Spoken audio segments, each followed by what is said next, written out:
इनमें ही हमें लगाना आर्टिकल। कौन से लगाना है? चाहे वो डेफिनेट हो और चाहे वो दोनों की बात कर रहे हैं। क्लियर है? अब मान लीजिए यहां लिखा है पेन, यहां क्या हो जाए? पेन सही है ना? तो पेन और ये क्या हो गया? ये प्लूरल हो गया, सही है ना? और अनकाउंटेबल में क्या हो गया? पेन में जो भरा है वो क्या है? गिन सकते हो क्या? नहीं। अनकाउंटेबल। क्लियर हो गया? देखे जब चेयर, चेयर्स, और चेयर काय की बनी है? वुड, आयरन, है, स्टील। इसे गिन सकते हो क्या? नहीं। अनकाउंटेबल। बात समझ में आ रही ना? कोई डाउट तो नहीं है? क्लियर है ना? माने जो हम गिन रहे हैं वो सिंगुलर है, जो थोड़ी संख्या में ज्यादा है बहुवचन की श्रेणी में, जैसे आप सब बैठे हैं बहुवचन हो गए। क्लियर है ना? जिन्हें हम नहीं गिन पा रहे तो वो क्या हो जाएगा? अनकाउंटेबल। ठीक है?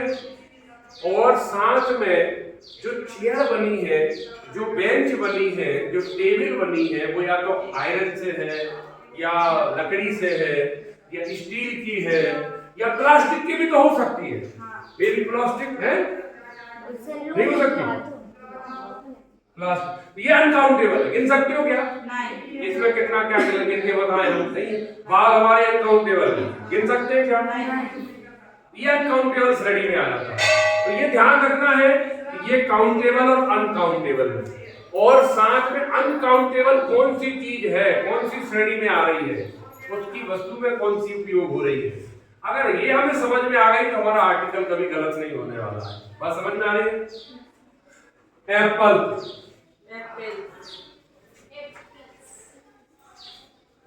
क्लियर है ना?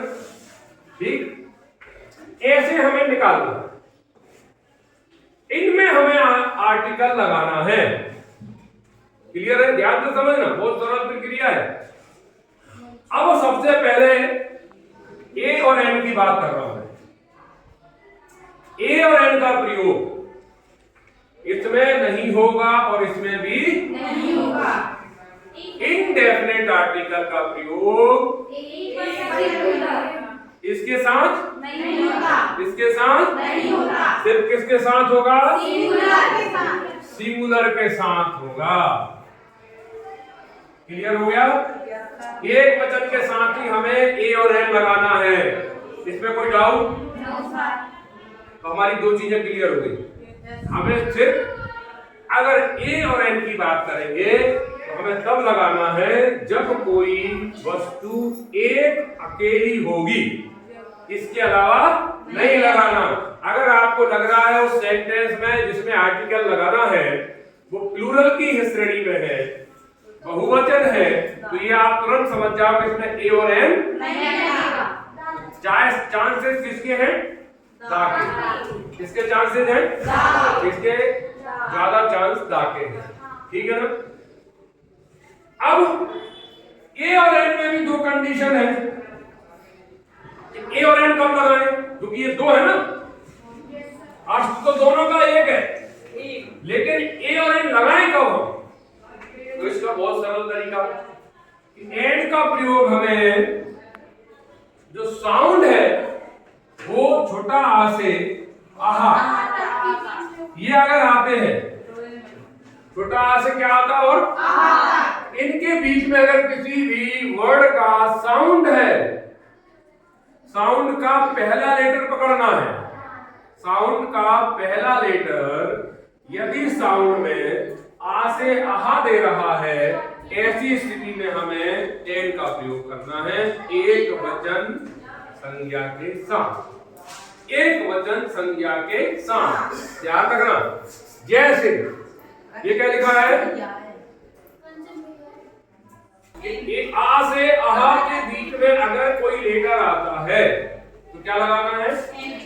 एन लगाना है। क्लियर है? अब देखें, इसको पढ़े, पहला लेटर बताओ। पा, पी नहीं, पाया, क्या लगेगा यहाँ? ए लगेगा। हम इसकी बात नहीं कर रहे, ये दोनों तो हमारी श्रेणी में भी है ही नहीं, तो उसको तो दिमाग लगा नहीं रही। इसकी बात कर रहे हैं। इसमें पेन में पा आया, साउंड में पहला लेटर पा क्या आया? एल लगेगा क्या? चेयर में क्या आया? एल लगेगा क्या? फिर क्या लगेगा? अब एप्पल में क्या लगा? क्या लगेगा? ए। सही है क्या? ई। लेकिन ये अनकाउंटेबल की श्रेणी में आ रही है, ये ध्यान रखना है। मैं अभी का ई आई में क्या निकला? ई। तो ई के कारण क्या लग जाएगा? ए। एलिफेंट ए क्या लगा? ए। क्लियर हो गया? काय पे ध्यान देना है हमें? काय पे ध्यान देना? साउंड पे। अगर मेरा साउंड सही है और मैंने अक्षर को सही पढ़ लिया और उस साउंड में अगर आ से अहा आ रहा है तो हमें क्या लगाना है? ए। और अगर साउंड आ से अहा नहीं आ रहा तो साउंड में ए लगाना है।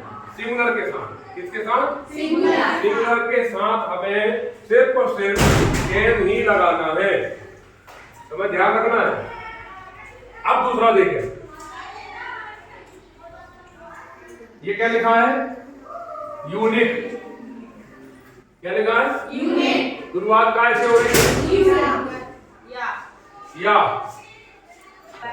तो अगर साउंड आ से अहा आता है ऐसी श्रेणी में हमें एल का प्रयोग करना है। अब यहाँ अगर हम देखेंगे यूनिक लगा हुआ है, यूनिक में या है या और साउंड दे रहा है ये